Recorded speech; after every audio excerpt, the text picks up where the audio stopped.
मेहनती रिक्शा वाला। यह कहानी रामू नामक एक रिक्शा वाले की है जो एक छोटे से शहर में रहता था। रामू बहुत ही मेहनती और ईमानदार व्यक्ति था। वह सुबह से लेकर रात तक मेहनत करता था ताकि अपने परिवार का पेट भर सके। रामू के परिवार में उसकी पत्नी सीता और 2 छोटे बच्चे थे। उनकी आर्थिक स्थिति बहुत अच्छी नहीं थी, लेकिन रामू ने कभी भी मेहनत से मुंह नहीं मोड़ा। रामू का दिन जल्दी शुरू होता था। वह सुबह सुबह उठकर अपने रिक्शे की सफाई करता और फिर सवारी ढूंढने निकल जाता। उसकी कमाई बहुत ज्यादा नहीं थी, लेकिन वह अपनी मेहनत और ईमानदारी से काम करता था।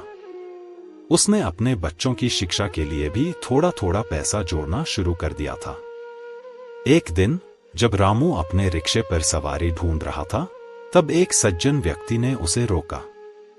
उस व्यक्ति ने बताया कि उसे रेलवे स्टेशन जाना है और उसने रामू को अच्छी खासी रकम देने का वादा किया। रामू खुश हो गया और उस व्यक्ति को लेकर स्टेशन के लिए निकल पड़ा। रास्ते में उस व्यक्ति ने रामू से दोस्ताना बातें की और उसकी मेहनत की तारीफ की। स्टेशन पहुंचने पर व्यक्ति ने कहा कि उसके पास छुट्टे पैसे नहीं हैं और उसने रामू को 500 रुपए का नोट थमा दिया। उसने रामू से कहा कि वह जल्दी से छुट्टे लेकर आएगा और फिर उसे बाकी पैसे देगा। रामू ने 500 रुपए का नोट लेकर पास की दुकान पर गया और छुट्टे पैसे लेने की कोशिश की। दुकान वाले ने नोट को देखते ही कहा, भाई, ये तो नकली नोट है। रामू के पैरों तले जमीन खिसक गई। वह दौड़ता हुआ स्टेशन वापस गया, लेकिन वहां वह व्यक्ति कहीं नजर नहीं आया। रामू को समझ आ गया कि उसके साथ धोखा हुआ है। रामू उदास मन से घर वापस आया। उसने अपनी पत्नी सीता को सारी बात बताई। सीता ने उसे समझाया कि इस दुनिया में अच्छे और बुरे दोनों तरह के लोग होते हैं, लेकिन हमें अपनी मेहनत और ईमानदारी नहीं छोड़नी चाहिए। रामू ने अपने बच्चों को देखकर हिम्मत जुटाई और अगले दिन फिर से काम पर निकल पड़ा। रामू ने अपनी मेहनत को जारी रखा और सवारियों की ईमानदारी से सेवा करता रहा। धीरे धीरे उसकी स्थिति में सुधार आने लगा। एक दिन जब वह अपने रिक्शे पर सवारी ढूंढ रहा था, तो उसे एक वृद्ध महिला मिली जो अस्पताल जाना चाहती थी। रामू ने उसे अपने रिक्शे में बिठाया और अस्पताल के लिए निकल पड़ा। अस्पताल पहुंचने पर वृद्ध महिला ने रामू से कहा कि वह उसका इंतजार करे, क्योंकि उसे वापसी में भी रिक्शे की जरूरत होगी। रामू ने उसे आश्वासन दिया और अस्पताल के बाहर इंतजार करने लगा। कुछ घंटे बाद वृद्ध महिला वापस आई और रामू को अच्छे पैसे दिए। महिला ने रामू की ईमानदारी और सेवा की तारीफ की और कहा कि वह आगे भी उसकी सेवाओं का उपयोग करेगी। वृद्ध महिला के माध्यम से रामू की पहचान कई और लोगों के बीच बढ़ने लगी।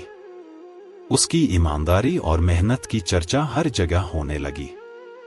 लोग अब उसे अधिक पैसे देते और उसकी सेवाओं की सराहना करते। रामू की आर्थिक स्थिति में भी सुधार होने लगा और उसने अपने बच्चों की शिक्षा और परिवार की सुख सुविधाओं का ध्यान रखना शुरू कर दिया। लेकिन जीवन में हमेशा सब कुछ अच्छा नहीं होता।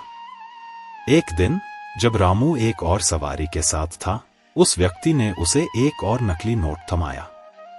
रामू को तुरंत एहसास हो गया कि यह व्यक्ति भी उसे धोखा देना चाहता है। उसने तुरंत पुलिस को बुलाया और उस व्यक्ति को पकड़वा दिया। पुलिस ने उस व्यक्ति के खिलाफ मामला दर्ज किया और रामू की ईमानदारी की तारीफ की।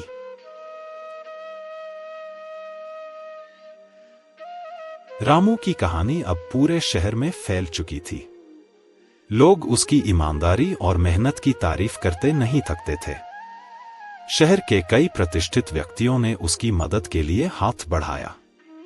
रामू ने अपनी मेहनत और ईमानदारी से दिखा दिया कि सच्चाई और मेहनत का फल हमेशा मिलता है। रामू अब एक सफल और सम्मानित रिक्शा वाला बन चुका था। उसकी मेहनत और ईमानदारी ने उसे और उसके परिवार को एक बेहतर जीवन दिया। उसके बच्चे अब अच्छी शिक्षा प्राप्त कर रहे थे और उसकी पत्नी सीता भी उसकी सफलता में गर्व महसूस करती थी। रामू की कहानी हमें यह सिखाती है कि जीवन में कितनी भी कठिनाइयां आए, हमें अपनी मेहनत और ईमानदारी को कभी नहीं छोड़ना चाहिए। चाहे कितने भी धोखे मिले, हमें हमेशा सच्चाई और मेहनत के मार्ग पर चलते रहना चाहिए। रामू ने अपनी मेहनत और ईमानदारी से न केवल अपने परिवार की स्थिति को सुधारा, बल्कि समाज में भी एक मिसाल कायम की।